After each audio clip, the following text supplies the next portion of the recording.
자, 그러시면 요한복음 18장 15절에서 27절 함께 교독할 수 있도록 하겠습니다. 시몬 베드로와 또 다른 제자 한 사람이 예수를 따르니 이 제자는 대제사장과 아는 사람이라 예수와 함께 대제사장의 집들에 들어가고, 베드로는 문 밖에 서 있는지라 대제사장을 아는 그 다른 제자가 나가서 문 지키는 여자에게 말하여 베드로를 데리고 들어오니 문 지키는 여종이 베드로에게 말하되 너도 이 사람의 제자 중 하나가 아니냐 하니 그가 말하되 나는 아니라 하고, 그때가 추운 거로 종과 아랫사람들이 불을 피우고 서서 쬐니 베드로도 함께 서서 쬐더라. 대제사장이 예수에게 그의 제자들과 그의 교훈에 대하여 물으니 예수께서 대답하시되 내가 드러내놓고 세상에 말하였노라. 모든 유대인들이 모이는 회당과 성전에서 항상 가르쳤고 은밀하게는 아무것도 말하지 아니하였거늘. 어찌하여 내게 묻느냐? 내가 무슨 말을 하였는지 들은 자들에게 물어보라. 그들이 내가 하던 말을 아느니라. 이 말씀을 하심에 곁에 섰던 아랫사람 하나가 손으로 예수를 쳐 이르되 내가 대제사장에게 이같이 대답하느냐 하니 예수께서 대답하시되 내가 말을 잘못하였으면 그 잘못한 것을 증언하라. 바른 말을 하였으면 내가 어찌하여 나를 치느냐 하시더라. 안나스가 예수를 결박한 그대로 대제사장 가야바에게 보내니라. 시몬 베드로가 서서 불을 쬐더니 사람들이 묻되 너도 그 제자 중 하나가 아니냐? 베드로가 부인하여 이르되 나는 아니라 하니 대제사장의 종 하나는 베드로에게 귀를 잘린 사람의 친척이라. 이르되 내가 그 사람과 함께 동산에 있는 것을 내가 보지 아니하였느냐. 다 함께 읽습니다. 이에 베드로가 또 부인하니 곧 닭이 울더라. 아멘. 오늘은 소망 없는 세상에 오신 예수님이라고 하는 제목으로 성탄 주일 예배 말씀을 전하기 원합니다. 오늘은 요 그림 한 장 보면서 이제 여러분에게 설교를 해드리려고 그래요. 그림에 보시면은 기드론 골짜기가 나오죠. 제가 오늘 새벽에 이제 이걸 그렸는데 보기 좋게 그리기 위해서 다른 거 다 날리고 오늘 말씀에 들어갈 부분만 제가 이제 표시를 했습니다. 그래서 기드론 골짜기 보이시죠? 저 기드론 골짜기를 우리 예수님이 건너가셨다 이렇게 말씀하시죠. 그리고 기드론 골짜기 왼쪽에 보시면 흰놈의 골짜기 이게 나옵니다. 그래서 이 흰놈의 골짜기가 기드론 골짜기로 딱 이제 합쳐지죠. 우리 예수님이 다락방에서 강화를 하신단 말이에요. 다락방에서 이제 내가 너희를 사랑한 것 같이 너희도 서로 사랑하라. 너희가 서로 사랑하는 것으로 인하여서 세상 사람들이 너희가 내 제자인 것을 알 것이다. 이렇게 강화를 해줬단 말이에요. 나는 포도나무고 너희는 가지니 너희가 내 안에 붙어 있어야지 열매를 많이 맺는다. 이렇게 하나님께서 말씀을 해주십니다. 그리고 서로 사랑하고 내 계명을 지켜라 라고 하는 말씀을 쭉 해주면서 우리 예수님이 다락방 강화를 마쳤단 말이에요. 그리고 대제사장이 이제 기도를 한 다음에 어디를 간다고요? 감람산으로 이제 기도하러 가신 겁니다. 겟세마네로 가서 기도를 하시는 거예요. 이 겟세마네가 무슨 뜻이라고 그랬죠? 기름 짜는 틀. 마지막으로 온 기름을 다 짜서 하나님 앞에 드리듯이 기름 짜는 틀에서 기름 짜는 기도를 한다고 그랬죠. 그런데 요한은 이 겟세마네라고 하는 단어를 감추고 기드론 시내 건너편으로 간다 이렇게 표현한다고 그랬죠. 이 기드론 시내가 바로 성전산하고 겟세마네 중간에 있는 거예요. 그래서 성전산에서 골짜기를 딱 넘어가지고 지나가면 이제 감람산이 있는데 이 기드론 골짜기는 그 사이에 있는 겁니다. 성전산과 감람산 산에 기드론 골짜기가 있다. 이 기드론 골짜기를 기드론 시내라고 불렀던 이유를 이제 제가 설명해 드렸죠. 기드론에는 지금 시냇물이 흐르지 않습니다. 양들의 피가 시내를 흐르고 시내를 이루고 이렇게 흐르는 이런 시점이란 말이에요. 6월절이니까 그것을 상징적으로 이제 한 겁니다. 예수님이 기드론 골짜기를 지나는데 예수님께서 피를 흘려줌으로 말미암아서 이 어둠뿐인 골짜기가 이제는 예수 그리스도의 피로 말미암아서 생명이 살아나는 백향목 시내가 될 거야. 이걸 딱 한 단어로 줄인 게 기드론 시내라고 했죠. 그래서 기드론 시내 가서 이제 기드론 시내를 건너서 겟세마네에서 기도를 하는데 이 겟세마네에서 기도를 마치자마자 이제 어떤 일이 벌어지죠?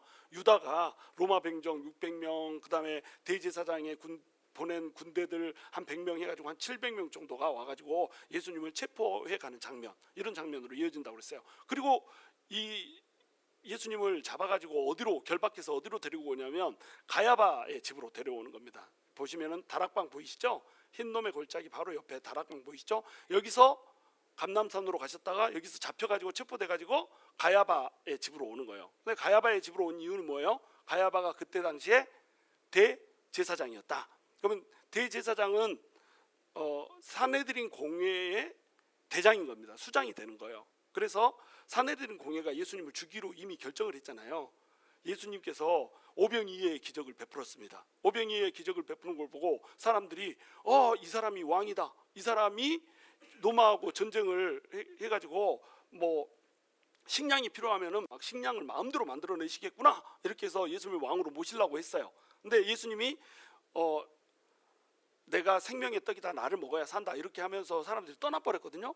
그리고 이제 어떤 일이 벌어집니까? 나중에 나사로를 살려버렸어. 나사로를 살리는 것을 보고 사람들이 다시 예수님한테 붙기 시작한 겁니다. 나사로를 살리는 거 보니까 진짜 전쟁하면 이기겠다. 전쟁에서 로마 군들하고 붙었는데 죽으면은 살아라 그러면 살아나고 또 살아라 그러면 살아나고 한 500명만 가지고 전쟁을 해도 죽었다가 살았다가 죽었다가 살았다가 죽었다가 살았다가 이렇게 하면은 전쟁에서 이기겠다 이렇게 생각을 한 거예요. 그래서 한판 붙자 해볼 만하다 이렇게 전 민중이 이렇게 막 달라든 겁니다. 그랬더니 가야바가 보기에 이렇게 되면 큰일 나게 생긴 거예요. 왜냐하면 가야바는 그때 당시에 가장 최고의 재물과 정치적 부를 누리고 있던 사람입니다. 대제사장이 어떤 존재냐면 산헤드린 공회의 의장이란 말이에요. 산헤드린 공회는 70명으로 구성된 이스라엘의 최고 의결 구간입니다. 지금으로 얘기하면 국회 같은 거예요. 근데 국회 최고 수장이니까 뭐예요? 국회의장 이런 존재란 말이에요. 그보다 훨씬 힘이 셉니다. 그러니까 정치의 극점에 있죠. 그리고 돈도 어마무시하게 잘 벌었습니다. 이때 당시에 대제사장은 원래 누가 하는 거예요? 대제사장은 원래 아론 계열인 겁니다. 아론의 자손들이 대제사장을 해요. 근데 아론 자손 중에서도 특별히 별일이 없는 한은 장자가 대제사장을 해요. 대제사장은 오래 하고 바뀔까요? 안 바뀔까요? 바뀔까요? 안 바뀔까요? 안 바뀝니다. 종신직입니다. 그러니까 옛날에는 대제사장이 한 명밖에 없었어요. 제사장은 여러 명. 그러나 대제사장은 딱 한 명. 그 사람이 죽을 때까지 다른 사람은 대제사장을 할 수 있다 없다? 할 수 없다. 그런데 로마 시대가 되면서 이게 바뀌어버린 겁니다. 대제사장을 아론 자손들이 하는 건 이건 종교적인 거고요. 로마가 식민 지배를 할 때는 대제사장 왜 아론 자손이 해? 말도 안 되는 소리 하지만 내가 시키는 사람이 대제사장 하는 거야 이래가지고 자기들 정치의 입맛에 맞는 사람을 대제사장을 시켜버렸어요. 그러니까 이 대제사장을 서로 하고 싶어 하겠죠. 이 아론 자손만 해야 되는데 나는 혈통이 안 돼가지고 못했었는데 정치적인 힘을 가지고 싶으면 대제사장 해야겠다 이렇게 생각하는 겁니다. 그리고 돈도 어마어마하게 벌었습니다. 왜냐하면은 이 성전에 내야 되는 성전세가 있고요. 그 다음에 로마에서 일반적으로 사용하는 일반 화폐가 있습니다. 이제 성전세를 내면은 이 성전세를 가지고 자기 배를 부풀릴 수가 있는 거예요. 예를 들면 이제 제가 스리랑카에 헌금하세요 막 이렇게 오늘 광고 시간에 얘기했잖아요. 헌금하세요 얘기해놓고 돈이 거치면은 이것을 지가 가져버리는 거예요. 걱정하지 마세요. 나는 안 가져. 나는 여러분이 안 줘도 내가 충분히 먹고 살 게 있기 때문에 안 가지는데 말하자면 그런 시대인 거예요.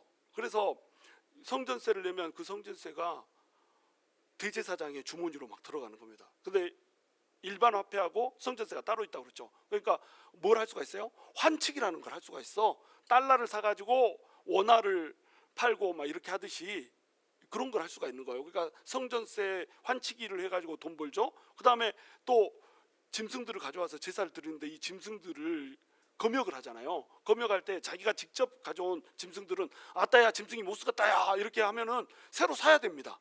새로 사는 걸 어디서 사요? 성전에서 사야 된다니까요. 그 성전에서 사면은 이것을 돈을 양값이 한 1,000불이다 이러면 2,000불을 받아버리는 거예요. 그럼 제사를 드려야지 죄가 속해지니까 사겠어요? 안 사겠어요? 사겠죠. 2배 주고 사는 거야. 그러면 한 500불 주고 샀다. 그래서 2,000불 주고 팔았다. 그럼 얼마가 남아요? 1,500불이 남는 겁니다. 이렇게 떼주고 나머지는 전부 다 누구 거? 대제사장 거. 어마어마하게 부자입니다. 여러분 하고 싶겠어요? 안 하고 싶겠어요? 하고 싶겠죠? 하나님한테 무슨 안 하고 싶어? 안 하고 싶지.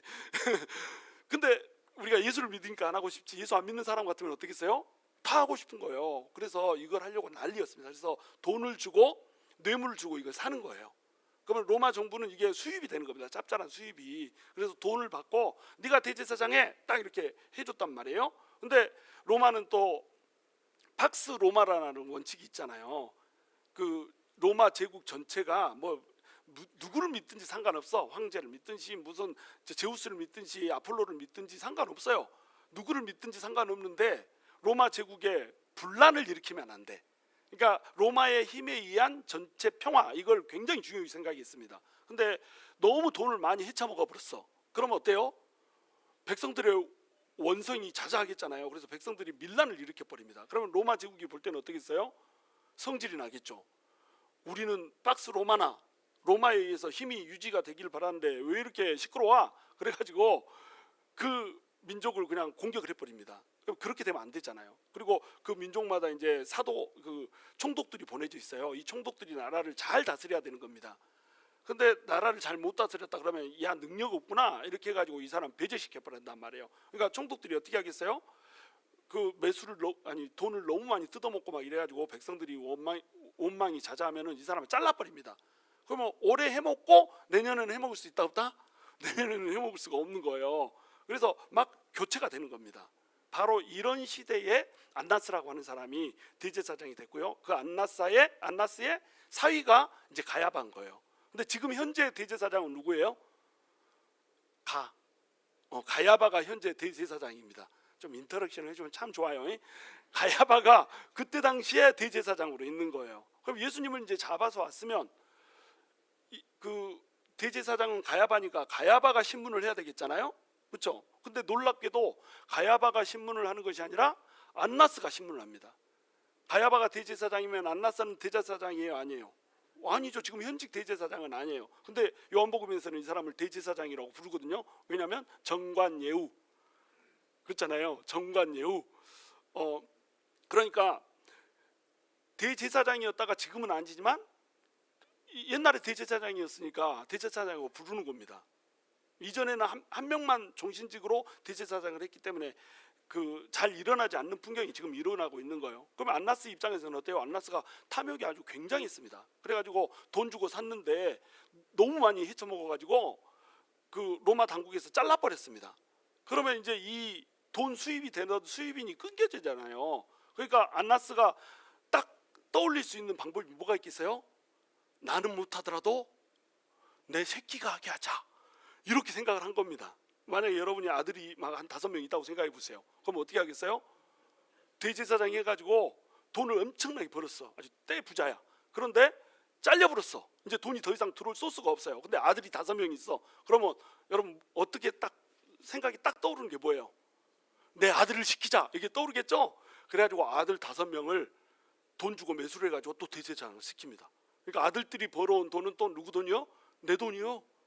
그래가지고 또 막 돈을 모으는 거예요. 근데 아들들도 전부 다 해먹다가 잘렸어. 아들 5명이 다 해먹다가 잘렸습니다. 이 안나스가 예수님이 12살에 와가지고 성전에서 막 가르치는 장면 나오죠. 그때 당시에 대제사장이면 안나스입니다. 그리고 예수님이 지금 돌아가실 때 당시에 대제사장은 누구예요? 가야바예요. 근데 그 가야바가 누구예요? 안나스의 사위입니다. 그러니까 그 중간에 5명의 안나스의 아들들이 대제사장을 해먹고 잘리고 해먹고 잘리고 해먹고 잘리고 벌써 이렇게 지나간 거예요. 그리고 이제 아들들이 다 잘렸으니까 이제 누구를 시키겠어요? 여러분이 딸이 있어. 근데 사위가 조금 쓸만해. 그러면 사위를 어떻게 하면 되겠어? 대제사장을 시키면 되겠잖아요. 그래가지고 사위를 또 대제사장을 시킨 겁니다. 돈 주고 사가지고. 지가 할 수는 없으니까 남들이 주는 돈보다 그냥 2배를 쳐서 주면은 대제사장을 살 수가 있는 것이, 그 직위를 살 수가 있는 겁니다. 그럼 그 직위를 사면 내 생돈이 들어간다 이렇게 생각할 수 있잖아요. 아니에요. 투자요. 다시 뽑으면 돼야 그 돈은. 그러니까 종교가 완전히 장사가 돼 있는 거예요. 그래가지고 가야바가 대제사장을 하고 있다. 그런데 이 안나스가 지금 예수님이 오셨는데, 예수님이 잡혀오셨는데 안나스가 뭐라고 했어요? 신문을 하고 있다니까요. 왜 그럴까요?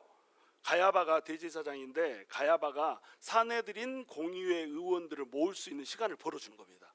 그리고 가야바가 이제 신문할 때에 막 신문을 길게 할 필요 없어요. 지금 백성들이 와가지고 막 왜 잡아갔냐면 이거 하기 전에 얼른 처형해서 죽여버려야 되는 거예요. 속전속결 빨리 판결해가지고 빨리 죽여버릴수록 어때요? 뒤탈이 없어. 그래가지고 얼른 지금 사형 선고를 내리고 싶어요. 그러면은 사내들인 공의회 의원들이 모이는 그 시간 동안에 어떻게 하면 돼요? 사형 선고를 내릴 만한 죄목을 찾으면 되겠잖아요. 그래서 안나스가 장인이 대신 그 일을 해주고 있는 거예요. 근데 이 집이 어디에 있다? 저기 다락방 바로 위에 거기에 있는 거 시온산에 이게 있는 거예요. 헤롯 궁전도 시온산에 여기 있고요. 그래서 가야바의 집에 그 따로 가야바가 살고 있고 안나스가 안나스의 집에 따로 살고 있고 이런 게 아닙니다. 엄청 부자라고 그랬죠. 집이 대골같이 큽니다. 그래서 어떤 사람은 가야바의 궁전 막 이렇게 부릅니다. 영어로 뭐 영어 발음이 안 되니까 안 할래. 이 가야바의 궁전 이래가지고 궁궐처럼 큽니다. 집이. 근데 그 집에 아랫뜰이 있고 윗뜰이 있고 막 그래요. 뜰이 두 개요.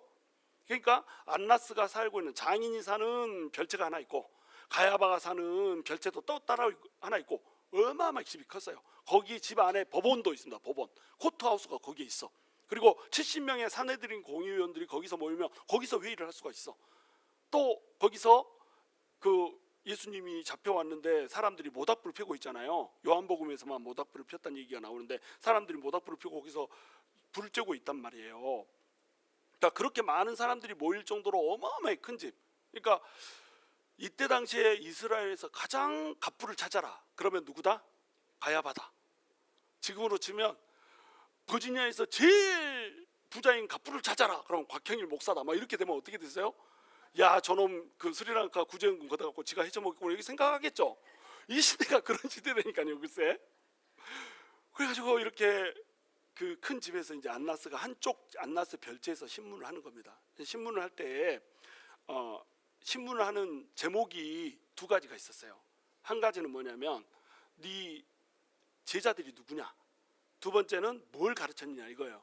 우리 성경적으로 그냥 보면 이게 무슨 뜻인지 잘 모르겠잖아요. 이게 뭐냐면 너 죽을 짓을 했지. 너 어떤 거 가르쳤어. 이렇게 하면서 꼬투리를 이제 잡고 싶어서 스스로 자백을 하게 하는 겁니다. 뭘 가르쳤어 해가지고 가르친 내용들을 쭉 열거를 하면 그 중에 꼬투리 잡힐 만한 게 있겠잖아요. 그러면 요거 보니까 너 죽일 놈이네 이렇게 하고 싶은 거예요. 그리고 또 뭘 하고 싶다고요? 제자들이 누구냐? 너 같은 패거리가 뭐냐? 더 반역을 일으키려고 반역의 도당을 꾸렸지. 그 도당들이 누구냐? 요걸 물어본 겁니다. 그러니까 원래 그 700명을 예수님을 잡으려고 보낼 때 한 사람 잡으려고 보내는데 700명 보냈잖아요. 700명 보낸 목적이 뭐라고 그랬어요? 일망타진이었다니까요. 제자들 다 잡아서 죽이려고 이제 보낸 겁니다. 근데 이제 예수님이 신적인 능력으로 바로 내가 그러다 그렇게 하면서 에고 에이미 하니까는 그 신적 능력이 말할 때 딱 발휘되면서 사람들이 뒤로 물러나가지고 좀 더 엎드려 버렸다고 그랬죠. 그렇게 하면서 다시 한번 예수님이 물어보죠. 내가 그러다 에고 에이미 나 하나님인데 네가 나를 잡을 수 있을 것 같아요? 그렇게 하면서 자 하나님인 줄 알았으면 이제 내 제자들은 그냥 가게 내버려 두라. 그러니까 700명이 그냥 내버려 뒀던 겁니다. 안 그랬으면 다 잡아갔어요. 근데 이제 안나스는 뭐 이런 것을 보고를 상세하게 안 들었잖아요. 그러니까 네 도당이 누구냐? 너 지금 혼자 잡혀 있는데 일망타진할 거요. 막 이렇게 하면서 반역의 무리들 그 무리들을 찾는 겁니다. 그 로마 황제에 반역하는 무리들을 찾아 색출하고 싶은 거예요. 그리고 반역의 내용들을 이제 골라서 취합을 하고 싶은 겁니다. 그랬더니 예수님이 뭐라고 대답하세요? 야, 내가 언제 은밀하게 가르친 적이 있냐? 나는 매일 가르쳤고 항상 가르치되 어떻게 가르쳤냐면 회당에서 가르쳤고 길거리에서도 가르쳤고 내가 또 못된 짓 했냐? 사람들 뭐 잘 못 걸으면 다리 낮게 해줬고 눈 앞을 못 보면 눈을 뜨게 해줬고 귀를 못 보면 귀를 열어줬고 이런 말은 요한복음에는 안 나옵니다. 말하자면 그렇다는 거예요. 이렇게 해줬다. 그리고 죽은 사람 똑같이 내가 살려줬지 않냐? 그리고 그렇게 하면서 내가 항상 설교를 해주면서 하나님 나라 가는 그런 복들을 설교를 했었어. 은밀히 내가 설교한 게 아니야. 그러니까 들은 사람들한테 물어보면 되잖아. 이렇게 이제 얘기를 한 겁니다. 그랬더니 안나스 제자 중에 한 명, 아니 제자가 아니라 부하 중에 한 명이 예수님의 뺨을 주먹으로 때려버립니다. 막 때리면서 네가 대제사장한테 이렇게 하냐? 막 이렇게 하면서 때려버려요. 그러니까 예수님이 맞은 이유가 뭐였어요? 싸가지 없다고 맞았습니다. 이 네 가지 없는 놈 막 이러면서 딱 때려버린 거예요. 자, 이 상황을 봐보세요. 지금 안나스가 재판을 하는 게 불법이에요, 합법이에요? 불법이죠. 자기는 대제사장이 아니야. 신문할 수 없습니다. 그 다음에 예수님한테 신문을 할 때에 신문을 하려면 뭐가 성립이 돼야 되죠? 기소를 한 사람이 있어. 고발한 사람이 있어야 돼. 근데 아무도 고발한 사람이 없는데 자기들이 죽이기로 이미 결정을 해놓고 죽여불자 이렇게 결정을 해놓고 그리고 나서는 어때요? 그냥 신문을 하고 있는 거예요. 고발자도 없는데 기소자도 없는데 그냥 막 법이 그 재판이 진행되는 겁니다. 자, 불법이에요, 합법이에요? 불법이죠. 그 다음에 죄가 결정이 되고 나면 그때 형벌을 해야 되잖아요. 그러니까 말을 했는데 말이 싸가지 없다고 때려버린다 이러면 그 사람이 뭐예요? 그 사람이 폭행죄예요. 근데 예수님을 죄가 밝혀지도 않는데 폭행을 해버린 겁니다. 자, 그러면 이건 뭐예요? 불법이에요, 합법이에요? 불법이죠. 그 다음에 이 베드로가 이제 들어가서 불을 쬐다는 얘기가 나오죠. 불을 쬐다는 얘기는 왜 나올까요? 그때가 추웠다 더웠다. 추웠다 더운데 불 떼고 있지는 않을 거 아니에요. 여름에 히터 들지 않잖아요. 에어컨 들지. 불을 쬐고 있었다 그 말은 추웠다 이 말입니다. 근데 그때 당시는 몇 월 달입니까? 지금으로 치면 몇 월? 11월 왔다며.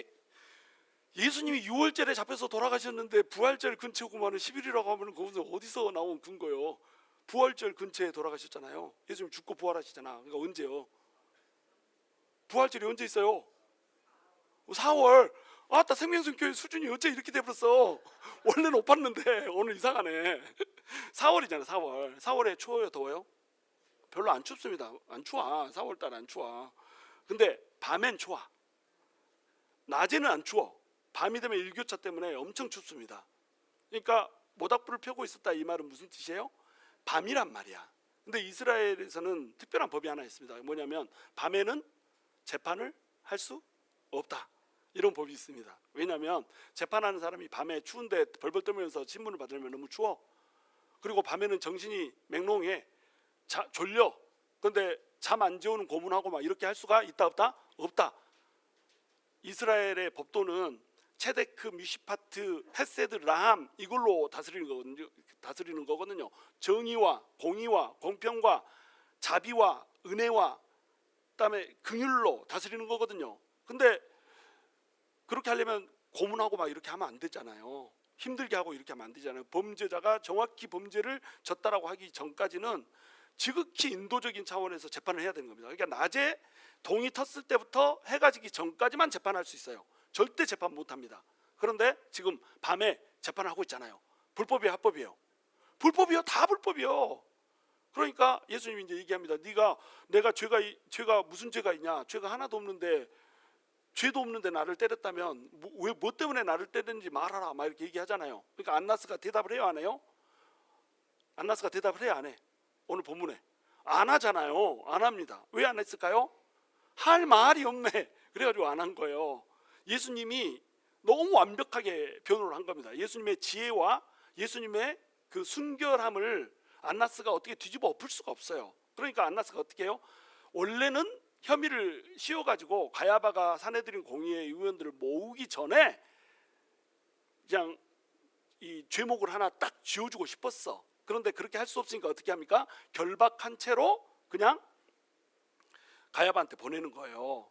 가야바는 그동안에 이제 사내들인 공회를 소집을 했잖아요. 사내들인 공회를 소집을 밤에는 할 수 있다 없다? 할 수 없습니다. 사내들인 공회는 밤에 소집할 수 없어요. 특별히 어떤 사람의 재판을 위해서 밤에 소집할 수 있다 없다? 없다.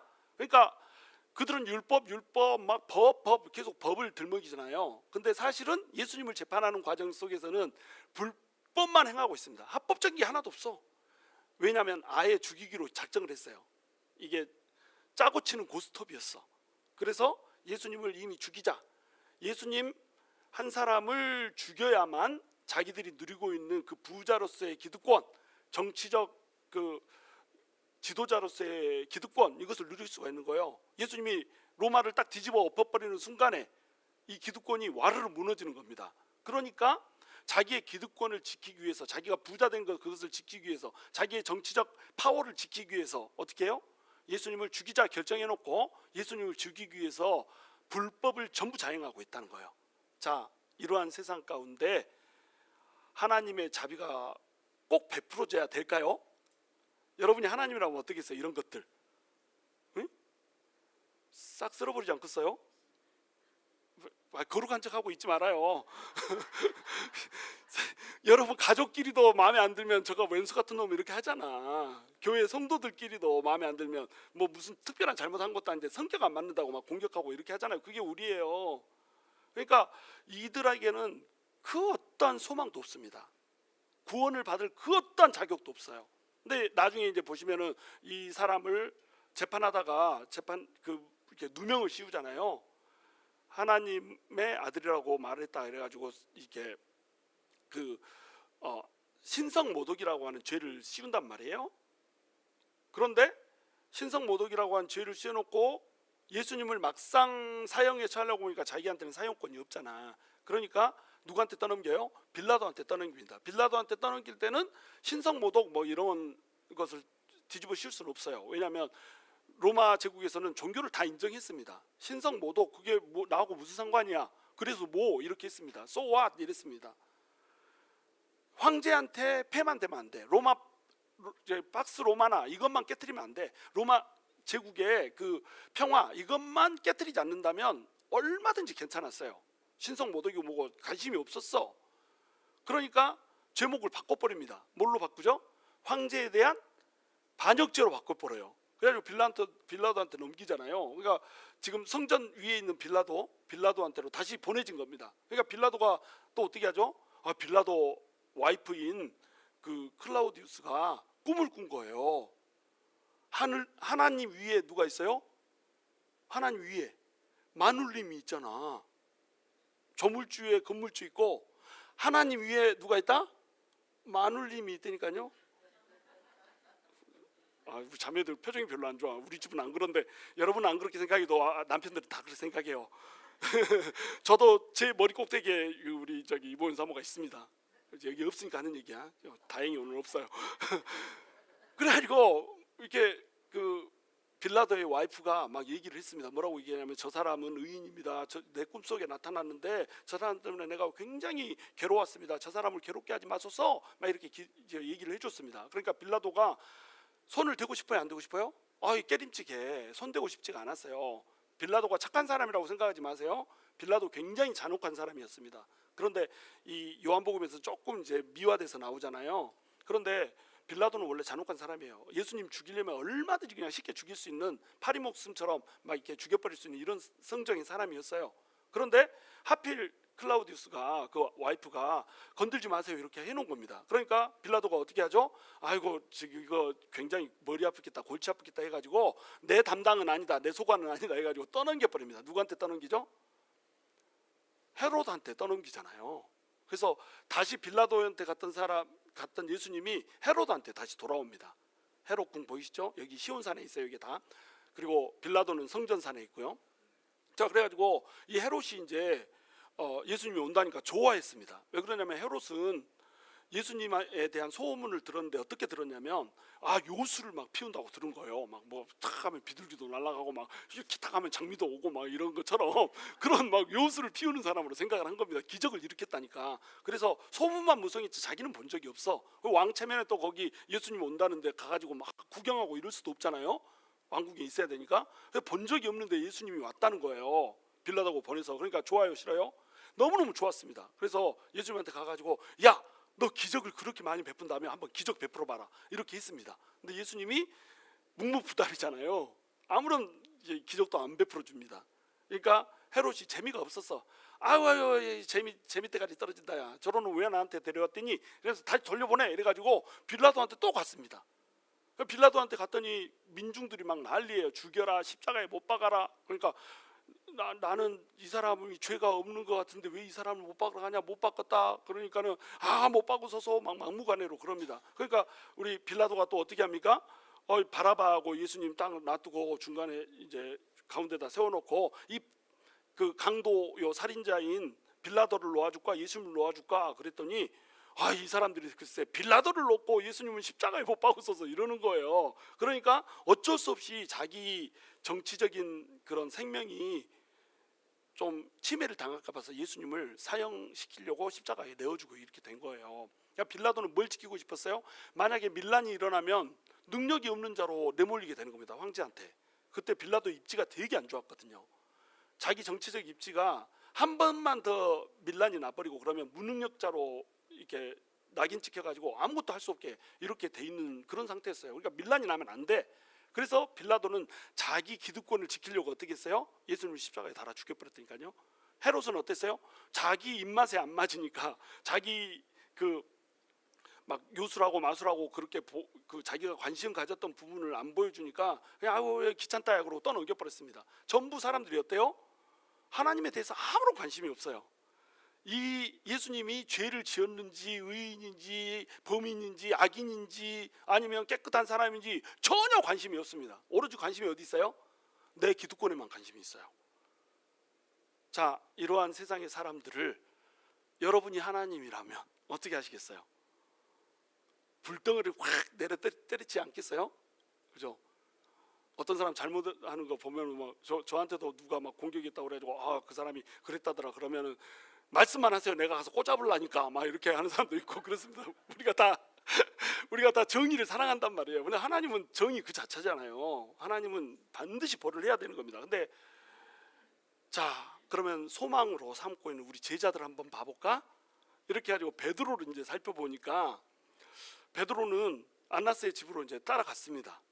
그래가지고 예수님이 이제 잡혀갔다고 그러니까 사랑하는 예수님이잖아요. 3년 반 동안 공생애를 같이 했고 너무너무 사랑했습니다. 사실 베드로는 사랑을 지킬 수 있는 능력이 없었던 거지 예수님을 사랑하지 않은 게 아니에요. 너무너무 사랑했습니다. 그래가지고 예수님이 잡혀갔다니까 쫄망쫄망 따라갔단 말이에요. 근데 그때 베드로하고 같이 대제사장의 집으로 간 제자가 한 명 있습니다. 누굴까요? 누구? 요한이었습니다. 요한. 근데 요한은 놀랍게도 대제사장하고 굉장히 친한 사람이었습니다. 왜 친했는지는 알 수가 없어. 이제 요한복음에도 이 사람이 다른 제자라고 나오지 요한이라고 나오진 않아. 근데 아마도 이 사람은 요한이었을 것이다. 이렇게 우리가 이제 추측을 하는 거예요. 근데 그 요한은 대제사장하고 아는 사이다. 이 안다라고 하는 단어가 어떤 단어냐면 친하게 안다는 뜻입니다. 그냥 얼굴 대충 안다는 뜻이 아니고 마치 나랑 김민정 집사가 이렇게 막 알듯이 나랑 친해? 이렇게 친하게 알듯이 이렇게 안단 말이에요. 아는 사이란 말이야. 그러니까는 요한은 들어갔어요. 근데 베드로는 대제사장을 알아요 몰라요? 그냥 갈릴리 어부예요. 이 사람은. 요한도 어부였지만 요한은 그래도 이렇게 빽있는 사람 좀 알았단 말이죠. 그런데 베드로는 몰랐습니다. 그래가지고 밖에서 오면 나만 못 들어가고 쭈밋쭈밋하고 이렇게 있었어요. 그러니까 요한이 밖에 나가가지고 이 사람도 좀 들여보내주라 이렇게 한 겁니다. 이 사람이 대제사장하고 친했다는 것을 우리가 어떻게 알 수 있냐면은 그 요한복음에 보시면은 베드로가 성질내 가지고 막 그 한 사람을 죽이려다가 못 죽이고 귀만 잘라버린 사람 있잖아요. 그 사람 이름이 공관복음에는 안 나옵니다. 그런데 요한복음은 어때요? 말고라고 딱 이름을 적어놨습니다. 그러니까 이 사람은 대제사장하고 친할 뿐만 아니라 어느 정도로 친했냐면 대제사장 집에서 일하고 있는 종의 이름까지 알 정도로 친했다 이런 뜻이 되는 거예요. 무슨 얘기인지 이해가 되시죠?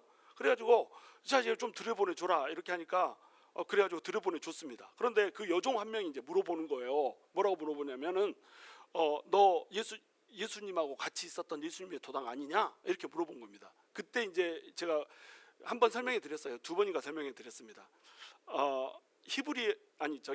헬라어에서는 의문문을 쓸 때 의문문이 두 가지 형식이 있습니다. 하나는 우로 시작하는 거고요. 하나는 매로 시작하는 겁니다. 우로 시작하는 건 뭐예요? 뭐뭐냐 이렇게 물어보는 거고요. 매로 시작하는 건 뭐예요? 뭐뭐 아니냐 이렇게 물어보는 겁니다. 그럼 뭐뭐냐 우로 물어봤으면 이제 그 바라는 대답이 뭐냐면 yes입니다. 매로 물어보잖아요. 뭐뭐 아니지 이렇게 물어보면 바라는 대답이 뭐예요? 아니에요 이걸 바라는 겁니다. 그것을 기정사실은 아니고 그걸 기대하면서 물어보는 거예요. 근데 여기는 질문이 뭐로 되냐면 매로 돼 있습니다. 너 설마 예수님의 도당은 아니지? 한 패거리는 아니지? 이렇게 물어본 겁니다. 왜 그럴까요? 문지기야 자기가. 문지기인데 요한이 딱 들어온 거예요. 익히 아는 사람 요한이 들어온 겁니다. 요한이 뭐 예수님의 제자인지 알았을지 몰랐을지 모르지만 일단은 대제사장하고 친하니까 너는 우리 편 그래서 들여보내 준 거예요. 대제사장 집에 아무나 들어갈 수 없습니다. 아무나 들어갈 수 없어요. 거기 딱 친한 사람만 들어가요. 그 편만 들어가는 거야. 들여보냈는데 베드로가 들어오면 어때요? 아니 그 도당이 들어오면 안 되잖아. 그러니까 너 설마 들여보내주긴 하는데 요한이 들여보내달라니까 들여보내주긴 하는데 예수님 도당은 아니지? 이렇게 물어본 겁니다. 그러니까 베드로가 뭐라고 대답해요? 아니라 이렇게 대답을 했습니다. 근데 좀 시간이 지나고 나니까 이제 또 한 사람이 와서 물어보는 거예요. 여기서는 사람들이라고 요한복음에 나오는데 공관복음에서는 다른 한 여종이 와서 물어봅니다. 뭐라고 물어보냐면 너 예수님의 제자는 아니지. 분명히 너 봤다. 공관복음에서 이렇게 나와요. 분명히 너 같이 다니던 예수님의 제자 맞는디? 이렇게 한 겁니다. 그러니까 베드로가 뭐라고 대답해요? 아니요. 근데 아니라고 대답하는데 공관복음에서는 맹세하고 아니라고 대답합니다. 내가 맹세코 나는 예수님 몰라. 나 아니요. 그런 사람 아니요. 막 이렇게 한 거예요. 그러니까 세 번째 사람이 와서 물어봤습니다. 세 번째 사람이 왔을 때는 틀림없이 내가 너 봤다. 막 이렇게 대답하는데 요한복음에서는 이게 말고예요. 말고가 와가지고 말고의 친척입니다. 말고의 친척이 와가지고 야, 내가 말고하고 같이 갔는데 우리 말고 귀를 네가 잘라버렸잖아. 내가 두 눈 똑똑히 뜨고 너 봤다. 이렇게 한 겁니다. 그러니까 베드로가 지금 모면을 할 수 있어요, 없어요? 이 위기를 모면을 할 수가 없어. 그러니까 살아남을 수 있는 방법은 뭐예요? 저주하고 맹세하는 방법밖에 없는 거예요. 그래서 저주하고 맹세를 했습니다. 저주하고 맹세했다는 게 뭐냐면 내가 예수님하고 같은 패거리면은 손가락에서 창을 치진다. 이 정도가 아니고 내가 예수님하고 같은 패거리면 내 목숨을 내놓겠다. 내가 하나님한테 저주를 받아도 나는 아니다. 그렇게 한 겁니다. 저주하고 맹세하면서 얘기를 한 거예요. 공관복음에서는 이게 순서대로 나왔습니다. 제일 처음에는 그냥 대답했고요. 두 번째는 맹세하고 대답했고요. 그 다음에 세 번째로는 저주하고 맹세하면서 대답을 했습니다. 근데 요한복음에는 어떻게 나와요? 아니요, 아니란 게 이렇게만 대답을 했다는 거예요. 왜 기록이 다를까요? 요한의 관심이 달랐던 겁니다. 요한은 베드로가 이렇게 예수님을 어떻게 부인했다라고 하는 거기에 강조점을 두지 않아요. 요한이 강조점을 두고 싶었던 거 뭐냐면 예수님이 이 모든 과정을 이미 알고 가고 있다는 것에 집중을 하고 싶었어요. 그러니까 베드로가 갈수록 점차적으로 더 심하게 부인했다라고 하는 말을 그냥 빼버리는 겁니다. 베드로한테 관심이 있는 게 아니라 누구한테 관심이 있다는 거예요? 예수님한테 관심이 있다는 거예요. 베드로가 예수님을 부인할 거라고 하는 것, 3번 부인하고 그때 닭이 울 거라고 하는 것을 미리 알고 계셨고 미리 예언을 해줬습니다. 그리고 그것이 그대로 됐다. 그러니까 우리 예수님은 알면서도 지금 이 길을 가고 있다. 예수님은 잡혀서 십자가에서 죽기 위해서 이 땅 가운데 오셨고 그것이 예수님께서 이 세상을 사랑하는 방식이었다. 이 얘기를 해주고 싶었던 거예요. 자, 그러면 이제 베드로를 우리가 볼 때 베드로는 예수님을 사랑했던 사람이고 예수님의 제자였잖아요. 베드로한테 소망이 있어요, 없어요? 베드로한테 소망이 있어요, 없어요? 없습니다. 예수님을 위해서 내가 죽겠다고 했고 그 다음에 그 불과 얼마 전에 겟세마네 동산에는 어땠어요? 예수님 위해서 죽겠다고 칼 빼서 칼 휘둘러가지고 말고 목 자르다가 잘못해가지고 귀 잘랐다니까요. 가만히나 있지. 귀 잘라가지고 말고 친척이 이미 알아봐 버렸잖아. 다른 사람은 몰라도 베드로는 안다. 왜? 지 친척을 귀를 잘라버렸어. 그러니까 네가 휘두른 칼에 네가 망할 것이다. 이렇게 예수님이 말씀한 것처럼 이게 돼버리는 거잖아요. 자, 이 베드로한테 소망이 없습니다. 예수님을 사랑하고 예수님한테 그 많은 사랑을 받으면서 영광을 다 목격하면서 예수님을 쫓아갔어도 베드로한테는 소망이 있다 없다? 전혀 소망이 없다는 거예요. 그러면은 자, 지도자들한테 소망이 없지, 정치 지도자한테 소망이 없지, 종교 지도자한테 소망이 없지, 짝퉁 왕한테도 소망이 없지, 세상 사람들한테도 소망이 없지, 마지막 하나 남은 거 제자들한테는 소망이 있을 줄 알았는데 제자들한테 소망이 있어요, 없어요? 없다는 겁니다. 근데 그 소망 없는 자들이 누구라는 거예요? 바로 우리라는 겁니다. 바로 나라는 거예요. 너한테도 소망이 없지? 니도 어둠이지, 니도 칙칙하지, 니도 4월의 그 밤처럼 어둡고 칙칙한 사람이지. 너도 기드론 골짜기처럼 어둡고 칙칙한 존재지. 너네 같은 이 존재를 어둡고 칙칙하기 때문에 빛이신 하나님이 싹 쓸어버려도 괜찮지. 그런데 그 예수님이 우리 가운데 오실 때는 어떤 마음으로 오셨다는 거예요? 이 어둡고 칙칙하기 때문에 그 가운데 빛을 던져주러 오셨다는 거예요. 그걸 말해주고 싶은 겁니다. 우리 예수님이 이 땅 가운데 오신 이유, 어둡고 칙칙한 우리 10년 가운데 예수님이 들어오셔서 내가 너네의 빛이 되어줄게. 너네의 그 어두움을 다 날리고 너네의 그 죄성을 다 날리고 너네의 그 더러움을 다 날리고 내가 빛이 되어서 사는 그런 인생을 살았으면 좋겠다 하는 그 사랑하는 마음 가지고 우리 예수님이 오셨다는 거예요. 그리고 하나님은 그 예수님을 보내셨다는 겁니다. 예수님이 하나님을 보낼 때 보내심을 받은 자, 이런 것을 이제 사절단, 뭐 사절 사도 막 이렇게 부르잖아요. 이것을 히브리어로는 샬라흐라고 부릅니다. 샬라흐. 노아가 비둘기를 내보내고 막 이렇게 하잖아요. 그런 것이 샬라흐로 돼 있거든요. 근데 헬라어로는 이제 보내심을 받은 자가 누구예요? 아로 시작하는데, 아로 시작하는 아포스톨로스입니다. 영어로 아파슬. 예수님이 죽었을 때 사도들이 얼마나 마음이 아팠을꼬, 그래가지고 아파슬 외우는 방법입니다. 아포스톨로스, 이게 무슨 뜻이냐면 사도라는 뜻입니다. 사도가 뭐냐면 보내심을 받은 자라는 뜻이에요.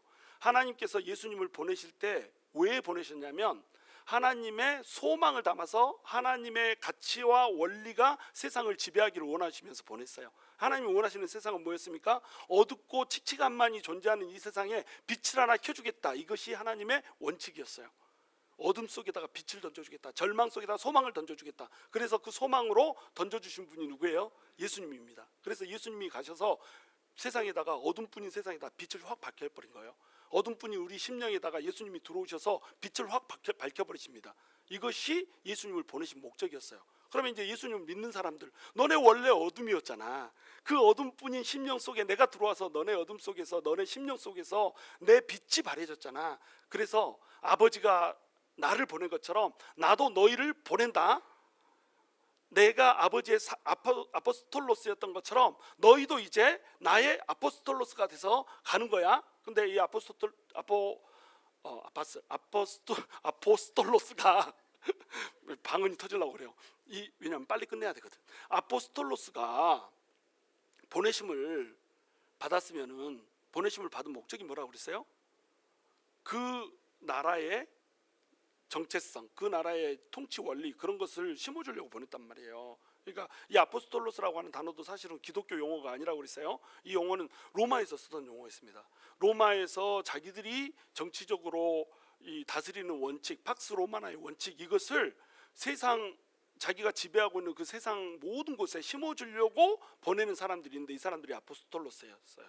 이것이 군대였을 때도 있고요, 이게 총독일 때도 있습니다. 그래서 그 이스라엘 땅, 유다 땅에다가 총독을 보내잖아요. 총독 여러분 기억나는 게 누구 있어요? 빌라도, 베스도, 펠릭스, 이런 사람들 있죠. 이런 사람들 전부 다 그래서 보낸 사람인데, 이 사람들이 전부 다 뭐였어요? 아포스톨로스였어요. 누구의 아포스톨로스? 로마 제국의 아포스톨로스였습니다. 로마 제국의 아포스톨로스는 왜 보내졌다고요?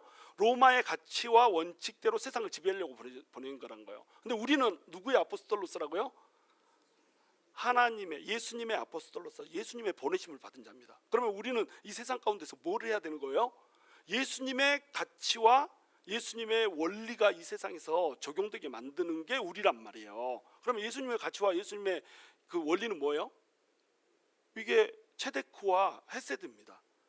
공의로 세상을 다스리고요, 또 공의로 사람들을 대하고요, 사랑으로 사람들을 대하고요, 라함으로, 긍휼로 사람들을 대하는 겁니다. 스리랑카에 왜 우리도 돈이 없는데 5,000불을 보내자고 또 하냐? 5,000불 보내놓고 5,000불이면 10,000불인데, 야 나는 100불도 없는데 무슨 10,000불씩이나 보내냐? 우리 성도들 재정이 약해가지고 밥도 막 피자 사 먹고 이러면서, 사실 돈 많으면은 제일 비싼 거 케이터링에다 먹을 수 있잖아. 한 5,000불어치. 지금은 우리 500불어치도 안 먹는데 5,000불어치 쉽게 먹을 수 있어요, 돈 많으면? 거짓말 같아요? 교회 재정 많으면 저 여러분한테 막 넘치게 먹여줄 겁니다. 그런데 그렇게 못하잖아, 돈이 없으니까. 그럼에도 불구하고 스리랑카에는 돈 보내자고 하잖아요. 왜 그럴까요? 아포스톨로스니까. 우리가 보내심을 받은 자란 말이에요. 우리는 못 먹고 우리가 굶주린다고 할지라도, 우리보다 더 못 먹고 더 굶주린 땅에 있는 사람들을 헤세드의 원칙으로, 사랑의 원칙으로 예수님이 우리에게 그랬던 것처럼 우리의 살을 깎아가면서 해주는 겁니다. 이것이 우리가 세상에 가서 펼쳐야 되는 하나님 나라의 원리란 말이에요. 세상 나라의 원리를 갖고 사는 자가 아니고 우리는 하나님 나라의 원리를 가지고 사는 자라고 하는 거예요. 그러한 자를 하나님께서는 오늘 찾고 계신다. 여러분, 오늘 성탄절입니다. 성탄절 주일인데, 성탄절 주일을 맞아서 나는 예수님이 오심을 어떻게 받아들여야 되는가? 여러분, 오늘 안나스, 가야바, 헤롯, 빌라도, 심지어는 예수님을 사랑했다는 베드로까지 전부 그렇고 그런 사람이었습니다. 어둠밖에 없었던 사람이었어요. 그런 어둠 뿌린 세상에 빛을 던져주러 오신 분이 우리 예수님이시고, 그 예수님을 빛으로 보내신 분이 우리 하나님 아버지시고, 그리고 예수님은 자신이 보내심을 받은 것처럼 우리를 보내시기를 원하시고, 우리가 예수님의 보내심을 받은 아포스톨로스로 살면서 이 세상에 하나님 나라의 원칙이 심겨지기를 바라고 있어요. 그리고 그건 누가 심는 겁니까? 바로 내가 심는 겁니다. 하나님이 그 한 사람 찾고 있는 겁니다. 그 한 교회를 찾고 있는 거예요. 사도적 교회, 사도적 성도, 그 한 사람, 그 한 교회를 찾고 계세요. 우리는 오늘 어떤 교회로 이 땅을 살아가고 있습니까? 우리는 오늘 어떤 성도로 이 땅을 살아가고 있습니까? 과연 우리를 통하여서 하나님의 공의와 하나님의 사랑이라고 하는 것이 이 세상 가운데 펼쳐질 수 있을까요? 만약에 그것이 펼쳐질 수 있다고 한다면 우리는 하나님 나라의 아포스톨로스로 살아가고 있다. 그러한 사람을 하나님께서 복을 주지 않으실 수가 없습니다. 2026년 정말로 하나님께 보내심을 받은 자로 살아서 바라크의 은혜를 누리게 되는 귀한 은혜가 있을 수 있게 되기를 주님의 이름으로 축원합니다.